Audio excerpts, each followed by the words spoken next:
Assalamualaikum warahmatullahi wabarakatuh.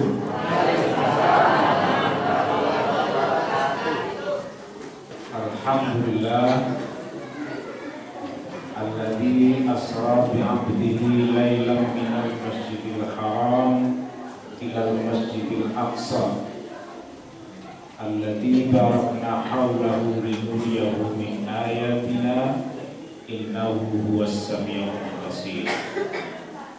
Asyhadu an la ilaha illallah wahdahu la syarika lah wa asyhadu anna Muhammadan abduhu wa rasuluh balagha risalah wa addal amanah wa nasaha ummah wa jahada billahi haqqa jihadi hatta tarakana ala bahajjatil bayda layluha kanahariha. Allahumma fa'na bima 'allamtana wa 'allimna ma yanfa'una waj'alna mimman yastami'una al-qawl fayattabi'una ahsana. Bapak-bapak, ibu-ibu, jamaah sekalian, seluruh warga Nagari Panangkalan yang hadir dengan segala unsur yang terdapat di Nagari dan segala bentuk salam penghormatan amba tumpahkan kepada pembicara sebelumnya. A'udzubillahi minasyaitonir rajim. Bismillahirrahmanirrahim. Subhanalladzi asra bi'abdihi laylan minal masjidil haram ilal masjidil aqsa alladzi barakna hawlahu linuriyahu min ayatina innahu was-sami'ul basir. Sadaqallahul azim. Maha suci Allah yang telah memperjalankan hambanya pada malam hari dari Masjidil Haram ke Masjidil Aqsa, yang telah diberkahi sekelilingnya oleh Allah, dinaungi oleh cahaya oleh Allah. Sesungguhnya Dia Maha mendengar lagi Maha melihat. Surat Bani Israil ayat pertama. Bapak dan Ibu sekalian, ayat ini, surat Al-Isra ini adalah satu-satunya ayat di dalam Al-Quran yang dimulai dengan kalimat Subhanalladzi. Atau ada ayat-ayat yang bersebutnya Pak yang diawali dengan Subhanalladzi? Ada surat Al-Isra yang diawali dengan ungkapan Subhanalladzi. Ungkapan Subhanalladzi bermakna maha suci. Tidak ada yang lebih suci, tidak ada yang lebih agung kecuali orang atau kekuatan, bukan orang ya. Orang tadi bukan orang. Maka wasabilah Tuhan bukan orang Arab ya kan? Bahwa kekuatan yang memperjalankan Nabi Muhammad itu adalah kekuatan yang maha suci. Artinya apapun yang dilakukan oleh kekuatan itu pasti benar, pasti bisa. Karena apa? Karena pada tanganlah tergenggam kekuatan. Apapun kekuatan itu tergenggam di tangan yang maha suci. Ibu sekalian, kalau diperjalankan,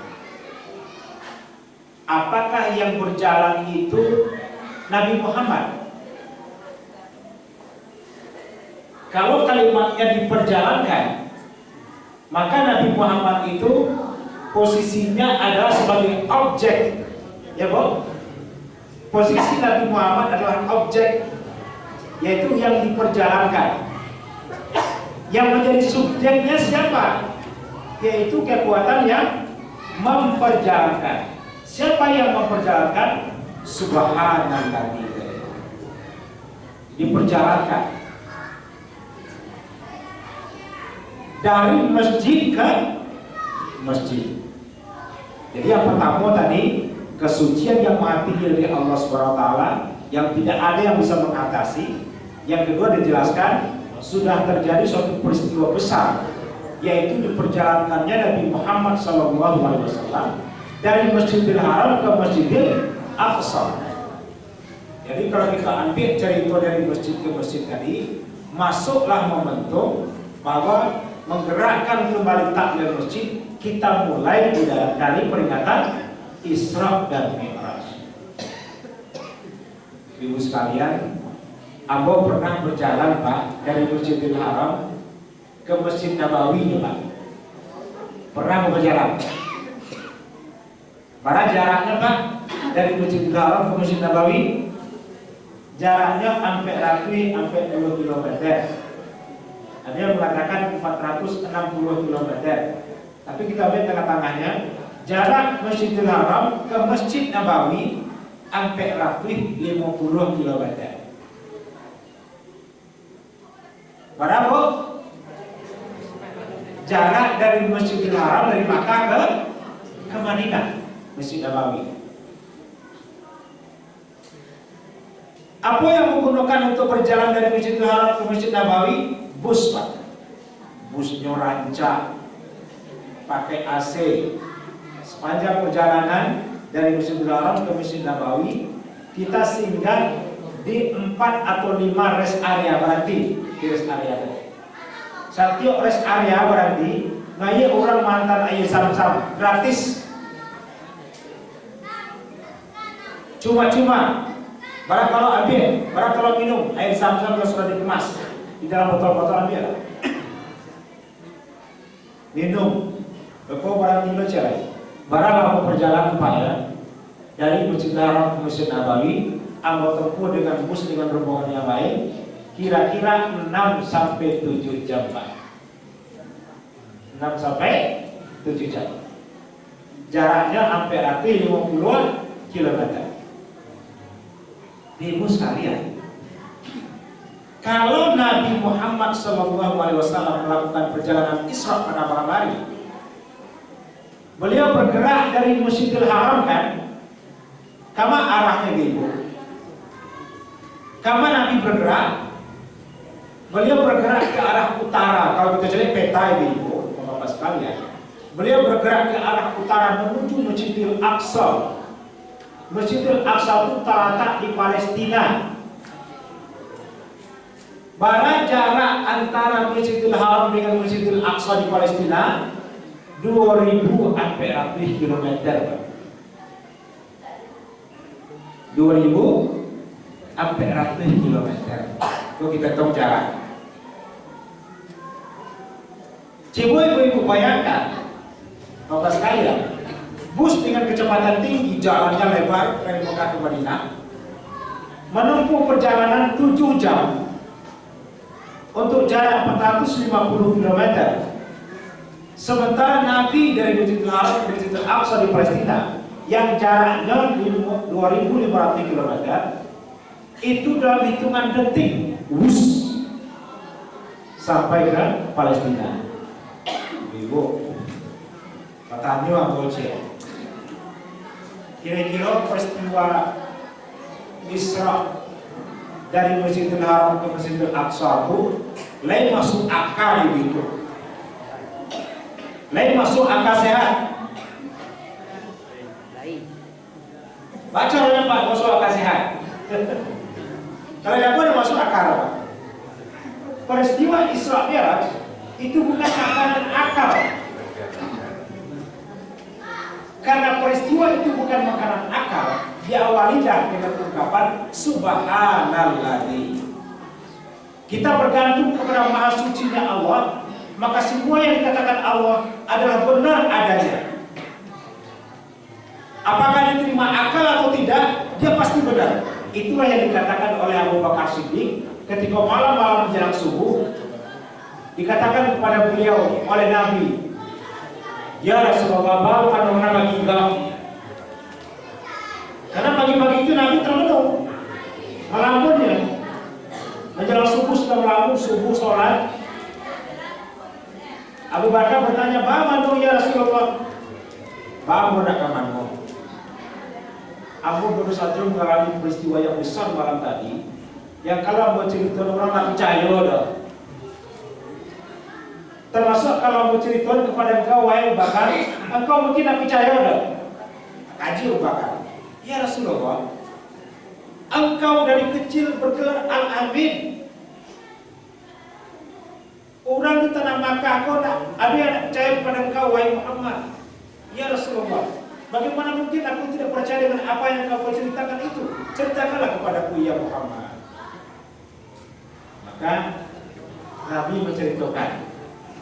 Setelah Nabi menceritakan, akan saya Abu Bakar, ya Rasulullah, sekiranya yang kau ceritakan itu melebihi apa yang baru saja aku dengar ini, maka aku akan percaya kepada engkau ya Rasulullah. Maka semenjak itu Abu Bakar diberikan gelar As-Siddiq. Maka dia Abu Bakar As-Siddiq.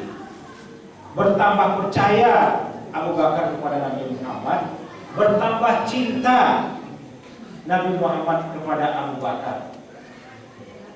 Nanti bentuk kecintaan Abu Bakar yang paling tinggi kepada Nabi Muhammad itu adalah kepada Nabi Muhammad Abu Bakar menyerahkan putrinya yang paling dia cintai, yaitu siapa namanya Bu? Aisyah radhiyallahu anha. Karena kecintaan Nabi kepada Abu Bakar tidak berbatas, kecintaan Abu Bakar kepada Nabi juga tidak berbatas. Kecintaan Abu Bakar kepada Nabi dan begitu juga sebaliknya dipahamkan oleh Allah di dalam Al-Quran. Jadi Bapak Ibu sekalian, tidak ada sahabat Nabi yang namanya disebutkan di dalam Al-Quran kecuali Abu Bakar. Lah pernah mengkhatamkan Al-Quran? Lah pernah khatam baca Quran Ibu? Allah, apa-apa lah pernah? Aco, lagi bertamu nama Abu Bakar dalam Al-Quran. Apa? Ibu-ibu ini bertamu nama Abu Bakar dalam Al-Quran. Katanya, tapi aco khatam. Dia bertamu Pak, ada Pak. Di dalam Al-Quran ada nama Abu Bakar. Ibu-ibu, ada enggak? Dia bertamu nama Abu Bakar dalam Al-Quran.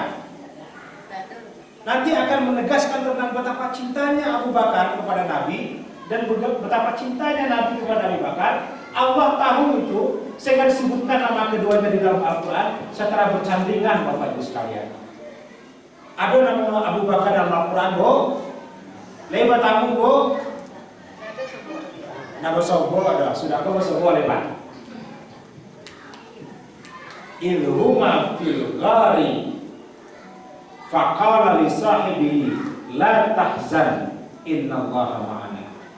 Ketika keduanya berada dalam gua, memang namanya tidak disebutkan Bu, tapi kata gantinya, dhamirnya. Ilhuma itu maknanya tatkala keduanya itu siapa? Nabi Muhammad dengan Abu Bakar sedang berada di gua Sur. Idhuma fil ghari faqala li sahibi la tahzan innallaha ma'ana. Ketika keduanya berada dalam gua, keduanya itu adalah Di balik kata-kata keduanya itu Nabi Muhammad dan Abu Bakar. Jadi nama Abu Bakar mana ada dalam Al-Quran, tetapi dhamirnya, kata gantinya. Faqala li sahibi, maka berkata dia kepada sahabatnya ini, la tahzan innallaha ma'ana. Jangan engkau takut, jangan khawatir, Allah bersama kita. Waktu itu orang-orang Quraisy sedang berputar-putar di pintu Gua Sur. Hampir masuk padahal yang nampak Nabi lain. Abu Bakar cameh luar biasa. Lalu kemudian turunlah ayat itu mengatakan kepada Nabi Muhammad, katakan kepada Abu Bakar agar tenang dia, Allah bersama kita. Innallaha ma'ana.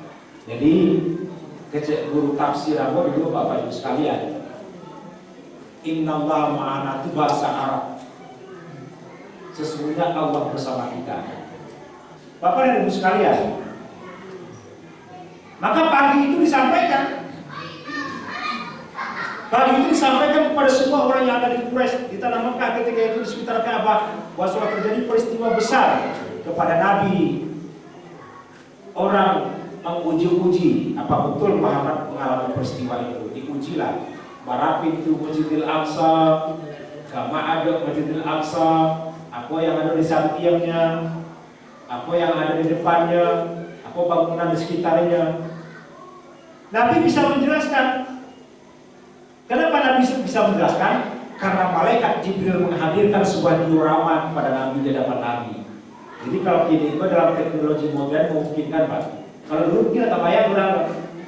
Kinilah diciptakan suatu teknologi namanya teknologi hologram. Jadi apa bisa direkam? Hologram, Pak.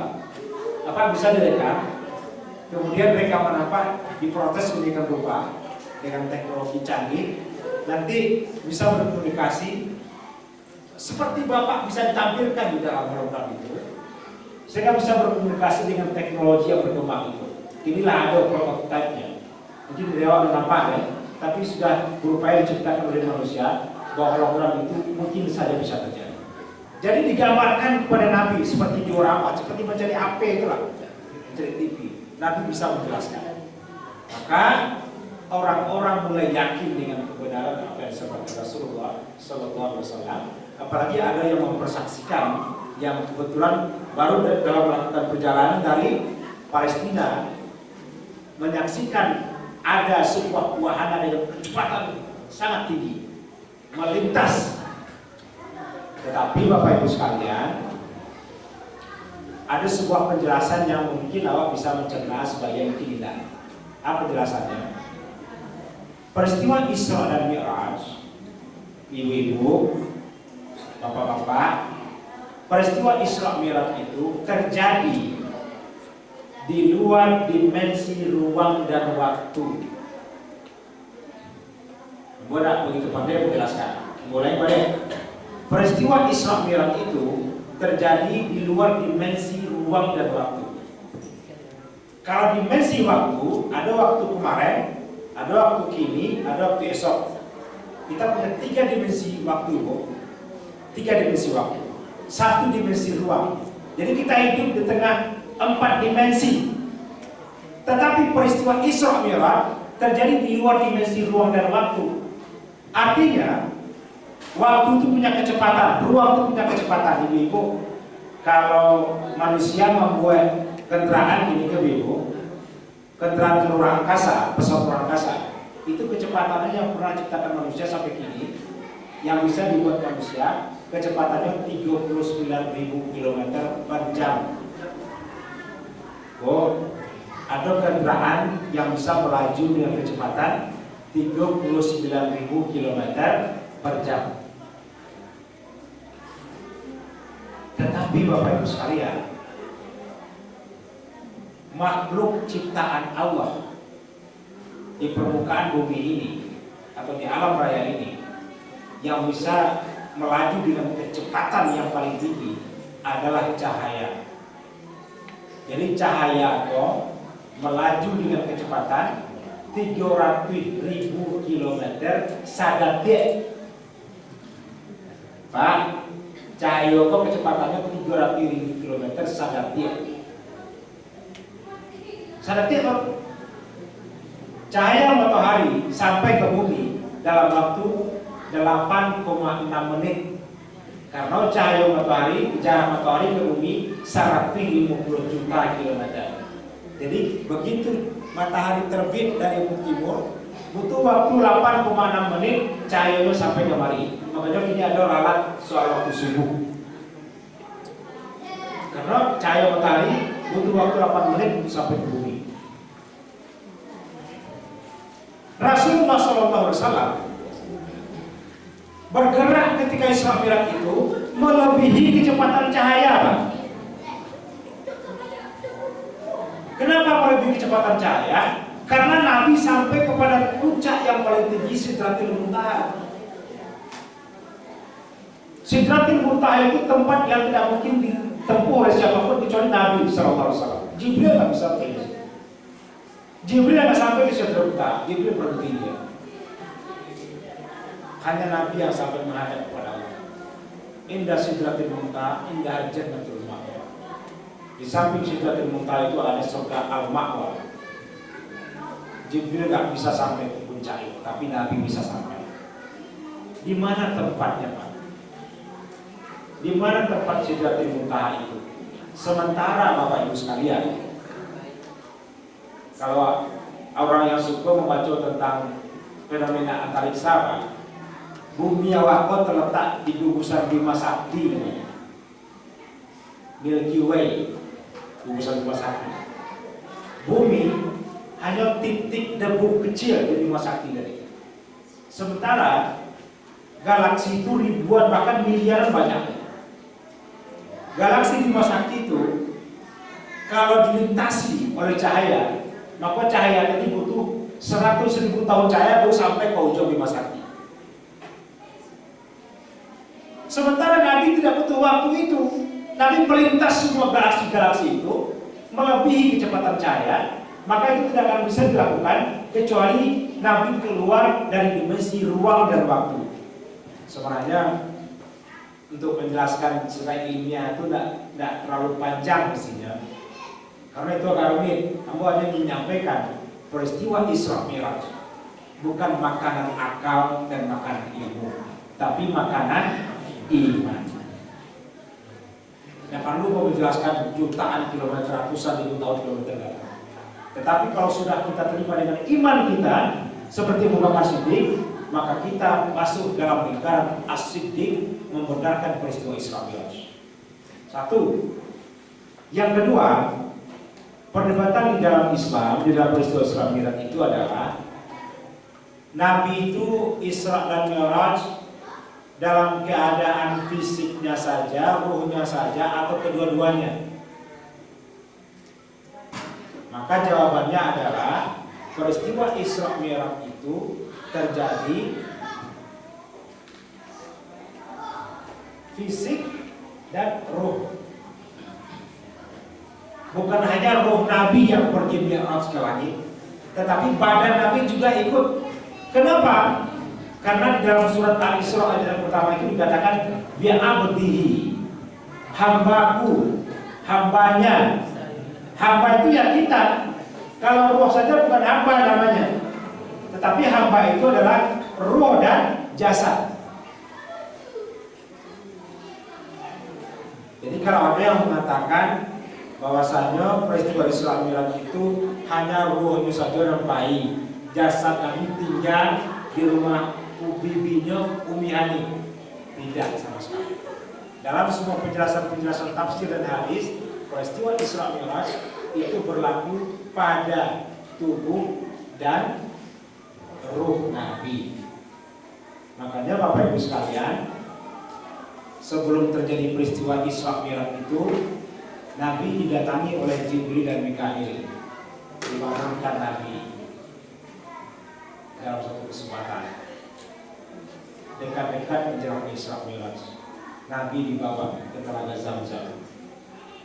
Nabi dibersihkan, dibedah, dibersihkan, dicuci dengan air Zamzam, dibersihkan oleh malaikat Jibril dan Mikail, dikeluarkan kotoran-kotorannya. Kenapa hati? Karena hatilah yang menjadi sumber segala persoalan kita dalam hidup. Maka Nabi mengatakan, inna fil jasadi mudghah. Idza salahat salahal jasadu kullu wa idza fasadat fasadal jasadu kullu. Sungguh dalam dada kita ini ada segumpal daging, segumpal darah. Kalau baik dia, baiklah semuanya kita, tubuh kita. Kalau rusak dia, rusaklah semuanya. Pikiran kita juga menjadi rusak kalau hati kita rusak. Jadi perjalanan Isra adalah perjalanan dari masjid ke masjid. Catatan kita.